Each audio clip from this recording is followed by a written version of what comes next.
I'm going to talk to you about some things I've learned in my journey. Most from experience, some of them I heard in passing, many of them I'm still practicing, but all of them I do believe are true.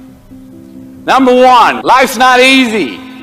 Life is not easy. It is not. Don't try to make it that way. Life's not fair. It never was. It isn't now, and it won't ever be. Do not fall into the trap, the entitlement trap, of feeling like you're a victim. You are not.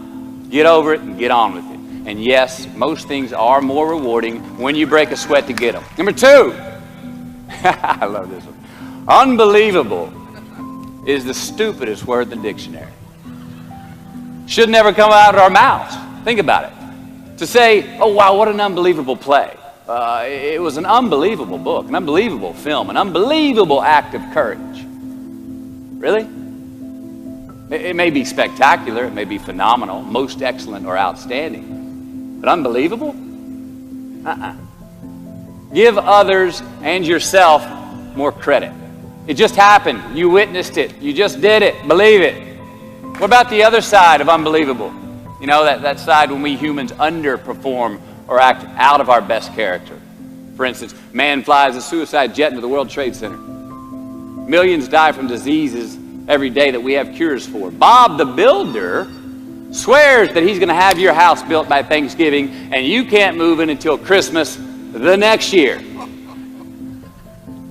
Our best friends lie to us, and we lie to ourselves all the time.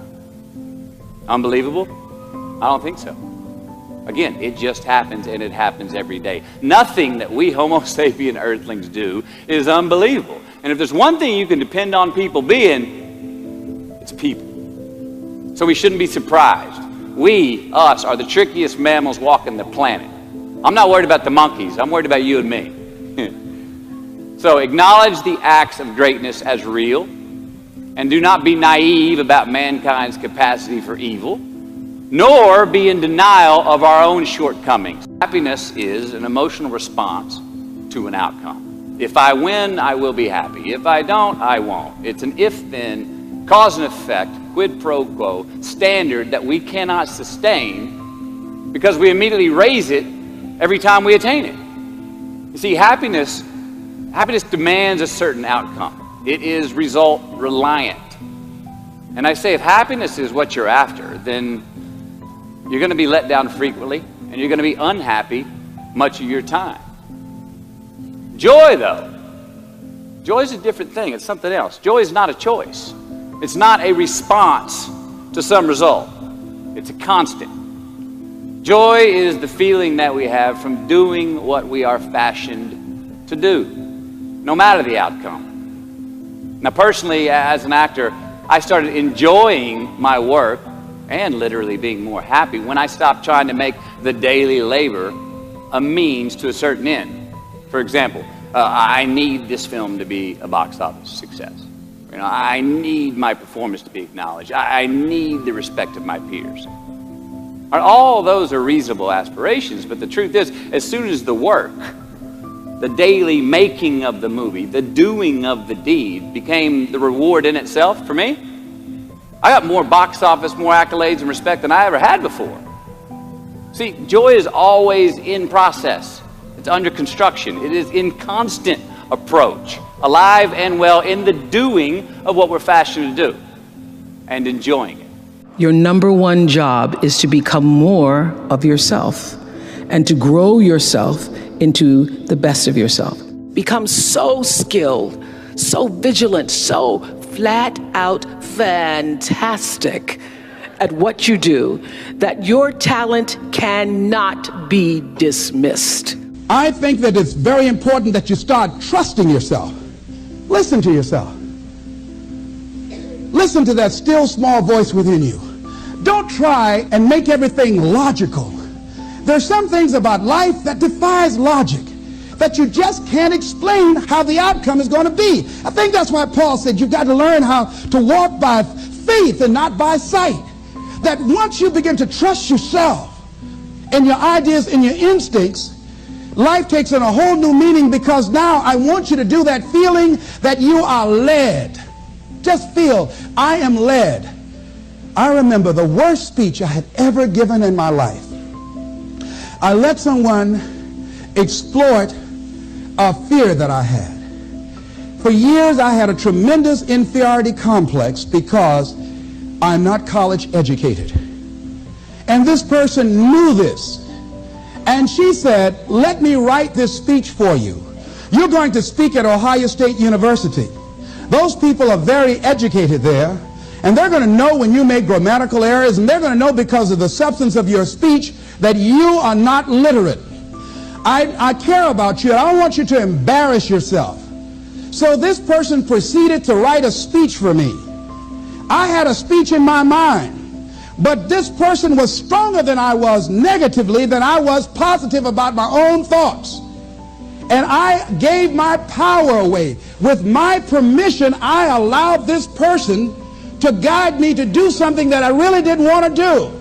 But I didn't feel enough inner strength and conviction about my skills as a speaker and the message that I had to bring to stick by my guns. And I got up there at the Ohio Union and I read this straight speech and did not move and did not take my eyes off the page because I'm not accustomed to reading. And after I finished them, people gave me a standing ovation because I read it extremely well, and I was very tense and I was very nervous. But Boo was with me, and we've been together since second grade. And I didn't want to go on the side of the room where he was. I saw the look in his eyes. And another friend of mine by the name of Mike Williams, and I knew what they were going to say. And they had the look on their face like, what happened to you? And so I didn't go over there. I went over here where I could get some compliments. And these people were saying, you were very good. Oh, thank you very much. I wanted to be fortified before I got this whipping. So finally we were going to the car, and we got in the car, and Boo was trying to be as tactful as he could. And then he just said, that was the worst speech you have ever given. I said, oh, Boo, I know. Why did you read the speech? What happened to your spontaneity? You've always been an extemporaneous speaker. Les, why did you do that when she told me that they wouldn't accept what I said? Les, let them take you as you are. I gave my power away. Ladies and gentlemen, don't give your power away. You don't need anybody to approve your dream. It was given to you. If they can't see it, it's because it wasn't given to them.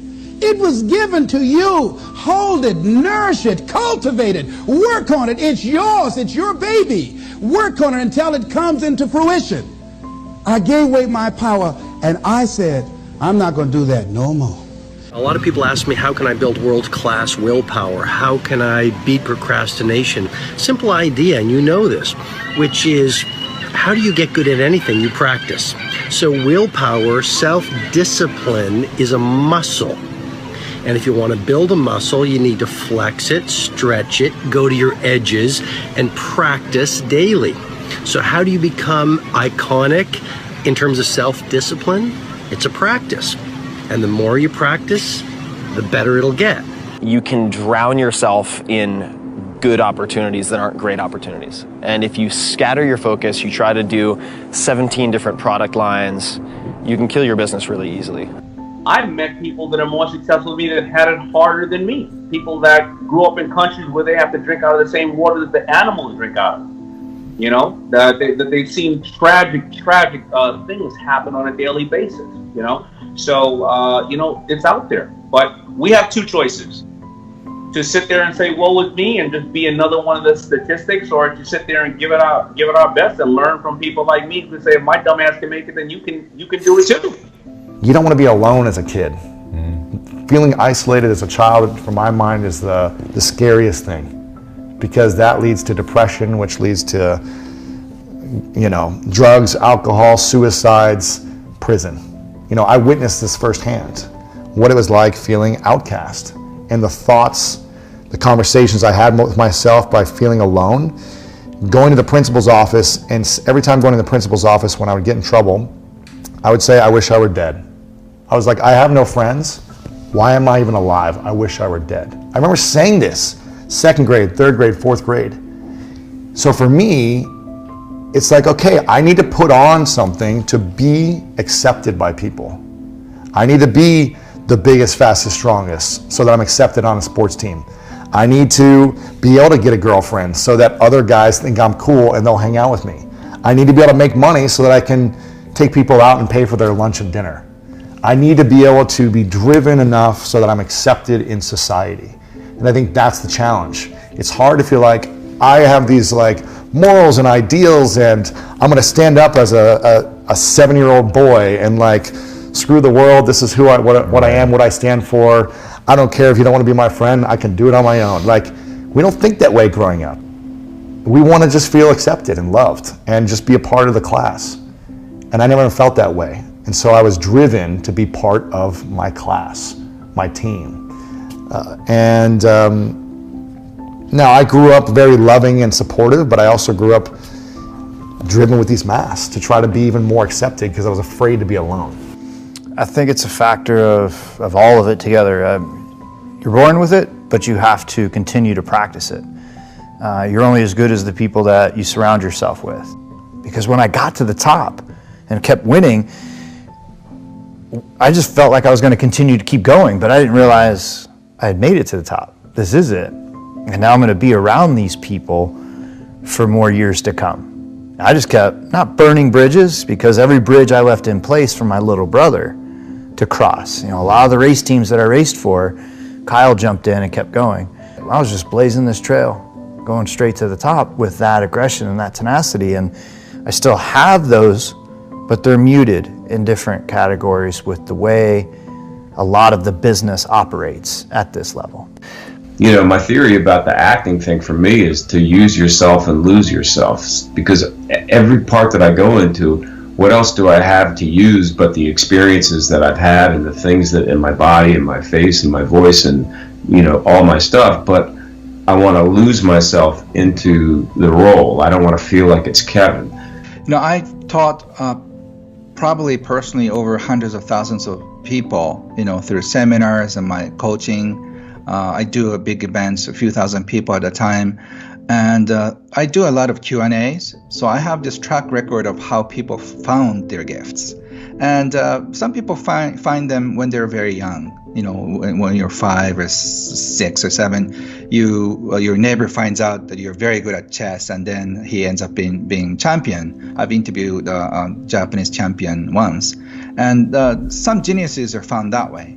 But most of us are not that way, right? We're not Olympic athletes, or we're not superstars.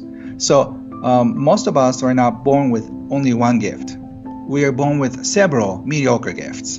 Like I was, I think I had a gift of speaking. I had a gift of teaching. I had the gift of making jokes. I make jokes all the time. And money could be very boring. So, and money there are so many funny stories, especially couples. But anyway, so you know, so there are many gifts, small gifts, but you have to multiply them, and then you become one and only.